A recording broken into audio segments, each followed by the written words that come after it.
volta de 1.000 daqui nos próximos 5 anos para chegar nesse número. E qual é o problema disso? Os problemas são vários que já foram citados, falta de restaurante. E aí cabe a gente também demarcar uma outra pergunta aqui. Para os campos hoje que tem ensino integral, vai ter dinheiro ou não vai ter dinheiro para a construção dos restaurantes públicos, as quadras, do bloco da assistência estudantil? É importante isso ser respondido aqui. Porque nós vamos mudar de governo, nós não sabemos o que vamos enfrentar, mesmo com esse PNE destinando 10% do PIB para a educação. No aspecto de democratização, a gente tem aí um elemento que é importante para a gente dialogar, que alguns outros institutos, a gente tem que pegar experiências boas, experiências que dão certo, que é a respeito da ciência. E eu sou técnico, desculpa aí os docentes, não rivalizando, porque eu acredito na unidade dos trabalhadores, que tem que ter um representante no mínimo de cada campus na CIS. Se não criarmos uma CIS por campus para poder acompanhar a implantação dos planos de carreira e o funcionamento das práticas de trabalhos nossos em nossos campos. Isso eu acho que tem que ser um debate muito tranquilo que a reitoria deve fazer. Nós temos ainda, para concluir, pessoal, desculpa, 3 minutos é muito pouco, teria muito mais coisa para falar. Quero saudar aqui todos que vieram. Muito importante esse fórum. Se não fosse essa greve, nós não teríamos isso. Então é importante fazermos luta e mais luta.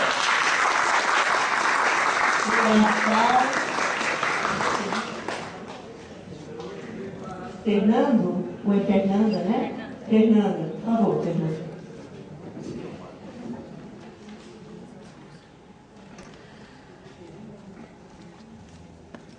Eu sou Fernanda, também sou técnica administrativa no campus Formose, né? E é um prazer estar aqui com vocês, podendo discutir os rumos dessa instituição. Então, em nome disso, o professor Jerônimo falou, né, eu queria retomar, de que às vezes precisamos adotar metodologias para que essa democratização de fato aconteça, que essa autonomia de fato aconteça. Penso que a CIS é um caminho, o caminho também é de termos representantes, tanto docentes, quanto discentes, quanto técnicos administrativos, de cada um dos campos. É difícil? A mobilidade é difícil? Nós enfrentamos estrada hoje. Então, eu venho em nome dos técnicos e também de todos os servidores do meu campus dizer que nós queremos, sim, trabalhar ativamente pela construção do IFG. E mais, nós queremos mais do que espaços de escuta e discussão. Queremos espaços de tomada de decisão e deliberação sobre todas as matérias que acontecem nesse campus. E é isso que eu vou ensinar a vocês.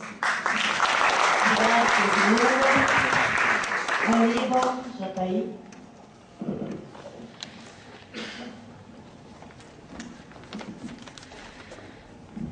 Boa tarde a todos, boa tarde, professor Jerônimo, boa tarde, presentes.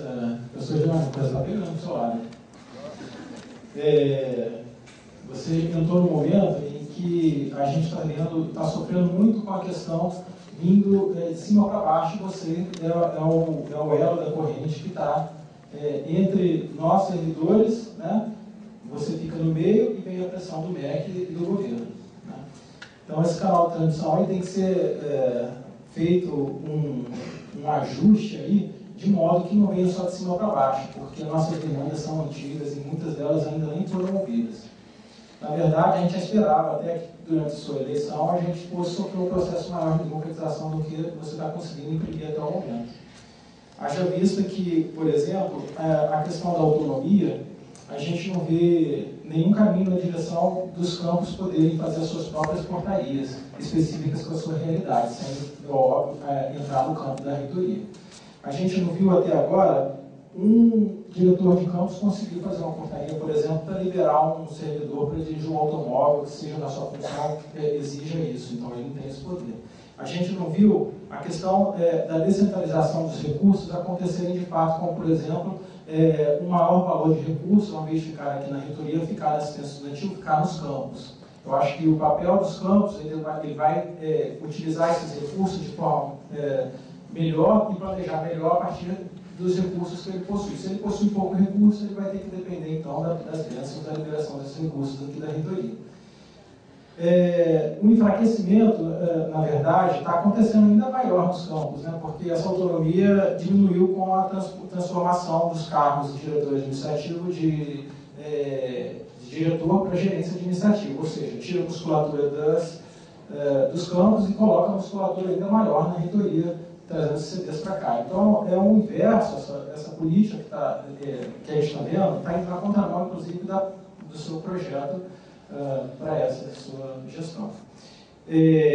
A questão da autonomia, óbvio que tem a lei, se não me engano, é 7.313, que trata da autonomia dos institutos e de uma série de coisas que a gente possa fazer, que veio de cima mesmo. E esse decreto implica a gente repensar aí, porque a gente vai ficar com falta de recursos, a gente negar o Pronatec. Mas a gente não fez uma discussão se a gente queria esse Pronatec aqui dentro dos institutos, e foi trazida a questão do Pronatec. E outra questão, já que o meu tempo não é tão longo, eu penso que nós estamos sofrendo risco de um retrocesso ainda maior com relação às 30 horas, porque a lei fala, a lei que determina o reitor determinar se cada instituto vai ou não ter servidores com 30 horas, implica em que haja um documento oficial do governo emitido pelo reitor que permita ele, que ele conceda essas 30 horas. Eu até hoje não vi esse documento impresso em nenhuma instituição, que é o que diz a lei, que tem que estar impresso e exposto em público, é o que está na lei. Então é isso, obrigado. Agora, nós, da reitoria.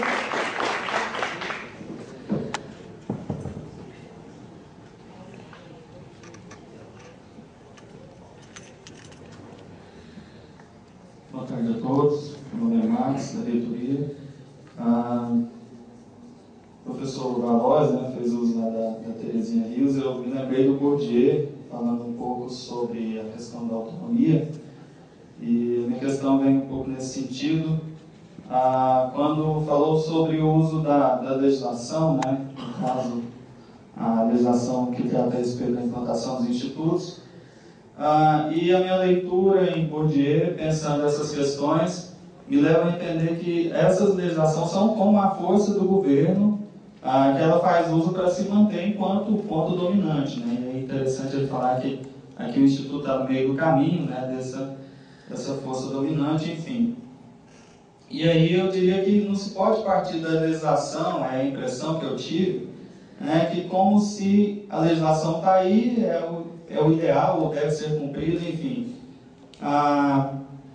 E aí pensando também numa autonomia relativa, né, que não se está querendo aqui quebrar com todos os laços, né, não existe uma independência, é uma autonomia relativa, né, dentro de uma rede.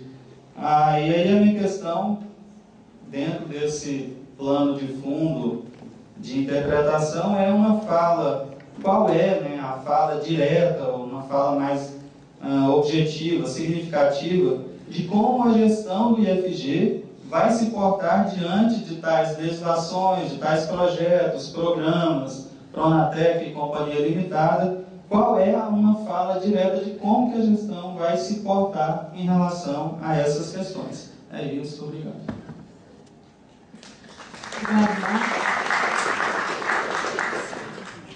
Luciano.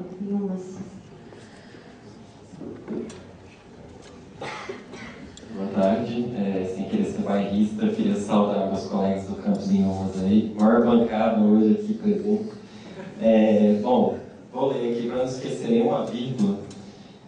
Trabalho no IFG Campus Inhumas há mais de 18 meses e por pelo menos 2 vezes a fachada do nosso campus foi reformada. No entanto, uma mão de tinta não é capaz de disfarçar a profunda crise em que a nossa instituição se encontra. Uma mão de tinta não é capaz de esconder os nossos altos índices de evasão, a insuficiência das nossas políticas de assistência estudantil e a inadequação das nossas estruturas para atender integralmente nossos alunos. Uma mão de tinta não é capaz de disfarçar a disparidade entre os campos, a expansão precarizada e a falta de democracia e representatividade nos espaços deliberativos do IFG. Uma mão de tinta não será capaz de esconder que o governo do PT transformou nossa instituição em cabo eleitoral e menina dos olhos da propaganda governamental. Uma mão de tinta não é capaz de esconder o caráter instrumental e pragmático que a nossa instituição vem assumindo e a sua inflexão rumo à integração à iniciativa privada. Esse é o IFG que não queremos e que a cada dia vem sendo pintado a mãos e mãos de tinta. A greve em vigência nos mostra claramente que os professores, os técnicos e os estudantes não aceitarão esse projeto institucional que vem sendo consolidado nos últimos anos. Não aceitaremos goela abaixo o discurso da expansão a qualquer custo, da complexidade que inviabiliza a mudança, da inanição e da impotência frente às dificuldades. Enfim, né, finalizo a minha explanação aí com uma frase da famosa, né, e tão citada Clarice Lispector: a direção é mais importante que a velocidade. Companheiros, companheiras, não sairemos derrotados dessa greve. Essa greve já é vitoriosa e é por causa dessa greve que a gente está aqui hoje. Boa tarde. A fala do primeiro bloco, e agora eu passo a palavra a Jerônimo. Bom, 3 minutos é insuficiente, mas a regra está posta. Em relação ao Paulo, sobre receber aqui a questão da audiência, estamos aí à disposição, viu, Paulo, para estar presente, para debater com a comunidade. E em relação à questão dos recursos para consolidar o capouço, a decisão da reitoria é o seguinte, da atual gestão: nós vamos consolidar o que está posto, antes de qualquer movimento em relação a novas expansões. Em relação a CIS, foi comentado para várias pessoas, o que nós fizemos foi aprovar no Conselho Superior um regulamento que já vinha sendo discutido com a comunidade, foi colocado na página. Lá está previsto realmente um servidor de cada campus, tá? E também tem um artigo que foi aprovado pelo Conselho Superior nesse regulamento, que diz o seguinte: depois de eleitos os representantes para essa CIS, poderá haver modificação do regulamento se for proposto por essa CIS, que encaminhamos sobre o Conselho Superior. Isso é previsão do regulamento aprovado. Professor Aníbal, o momento é esse mesmo. Alguém tinha que assumir a instituição, tá? Nessa bola de fogo. Talvez não foi o termo que você usou, mas vou usar esse termo. Tá? Questão de democratização, você não viu nenhum aceno. Tá? Eu acho que nós temos que deixar de ser pato e transformar em galinha. Exato? Botar ovo, tá? E não cantar. E aí realmente vocês vão perceber que nós encaminhamos realmente. Agora, tem muitas coisas que é o seguinte: tem crítica aí de servidores da instituição que nós estamos fazendo muito. Tá? Muito no sentido assim, goela abaixo, tentando regulamentar. Exato? Essas questões, até mesmo de portaria, essa discussão de Pronatec, nós vamos ter que fazer realmente Pronatec. Bem? Relativo à descentralização de recursos para os campos. O campus tem o seu orçamento. Agora, essa descentralização acontece muitas vezes, que o campus, muitas vezes, ele não executa. E aí, para que nós possamos conseguir descentralização do MEC, tá? Eles analisam o todo, não é o campus, não. Se tem campus segurando lá na ponta esses recursos e não executou, nós não recebemos para aqueles campos que estão executando. Então, isso também é algo importante a ser dito. Tá? Em relação às 30 horas, a preocupação ela deve existir realmente. Existe uma portaria.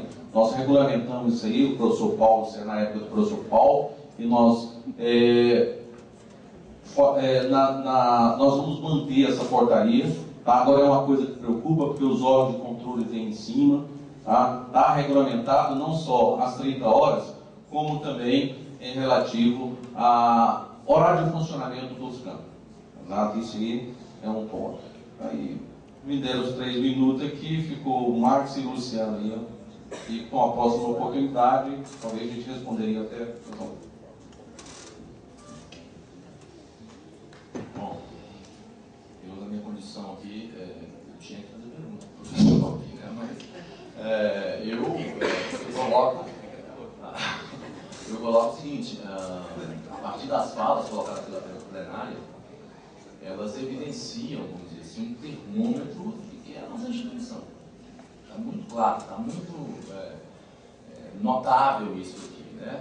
E eu gostaria de salientar aqui, pelo menos, alguns pontos, né? Ou seja, essa questão da visibilidade dos IFGs na sociedade, né? Realmente é terrível. Temos que passar para explicar para um taxista onde é o IF, certo? Porque se você falar Cefet, ele também não entende, e na maioria das vezes tem que falar de escola técnica, e mais ainda, perto do multidão, no caso do Campo Goiânia, né? Para ver se ele compreende onde é a instituição. Então, quer dizer, estamos numa situação em que não se trata apenas da necessária expansão de edificações, né? Mas da política mesmo voltada para a educação e informação, que é o papel também dessa instituição na sociedade, né? E aí eu endosso os questionamentos, né, em relação ao campus Goiânia, colocando o seguinte: a problemática que envolve o risco da herança, viu, professor Geraldo? A herança de uma gestão que veio atropelando, vamos dizer assim, os procedimentos institucionais, está notável aqui, e eu trago uma preocupação que nós temos e que nunca está evidente para o campus Goiânia. Aí, tentando trazer isso no sentido de refletirmos de forma mais ampla no sentido das gratificações, por exemplo, né? Porque a gente ouve falar que as FGs vão acabar. Isso vai acabar. Peraí, mas nós somos um campus que temos 4 departamentos, certo? Temos áreas acadêmicas atuantes com os cursos específicos, temos os coordenadores de áreas, e daqui a pouco ninguém mais vai querer ser coordenador de área. Daqui a pouco ninguém mais vai querer ser... Porque não tem nenhum reconhecimento. Quer dizer, o trabalho é árduo para a gestão, sim, nesse diálogo, vamos dizer assim, mais intenso com a responsabilidade que cada campus tem. E aí eu trago à baila a urgência do Conselho de Campus, de formação do Conselho de Campus, discutido na comunidade. Porque senão daqui a pouco a professora Rosângela não vai querer ser mais coordenadora de linguagem e código, a professora Sônia não vai querer ser mais coordenadora de ciências humanas e filosofia, nem o Rony do curso de História, enfim. É o contrário. Mas, enfim, temos uma situação em que está evidenciada, sim, o problema da instituição enquanto política de gestão. Eu acho que isso está permeado na fala de todos. Amamos a nossa discussão, amamos a nossa instituição, tá certo? Mas nós temos que encontrar esse norteamento. Então, dando continuidade às pessoas inscritas, Yolanda, sim? Yolanda de Goiânia.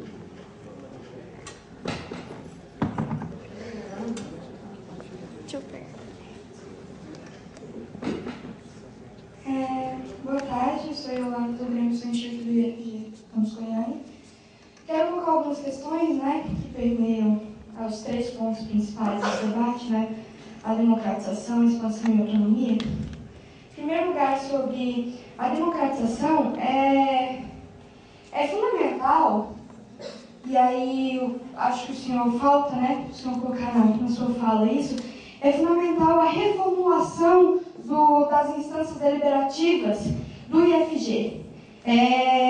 Não só o Conselho Superior, né, o próprio professor falou, todos os conselhos que a gente tem internamente, de garantir uma representação estudantil dos movimentos estudantis que tem aqui, porque não existem cadeiras, por exemplo, para o Grêmio, para o ICEAS, enfim, né, nesses conselhos. A gente tem 3 representantes de cada categoria para todos os campi, no Conselho Superior, né, enquanto a gente já tem plena consciência de que isso não está nem perto de garantir, né, a democracia interna aqui.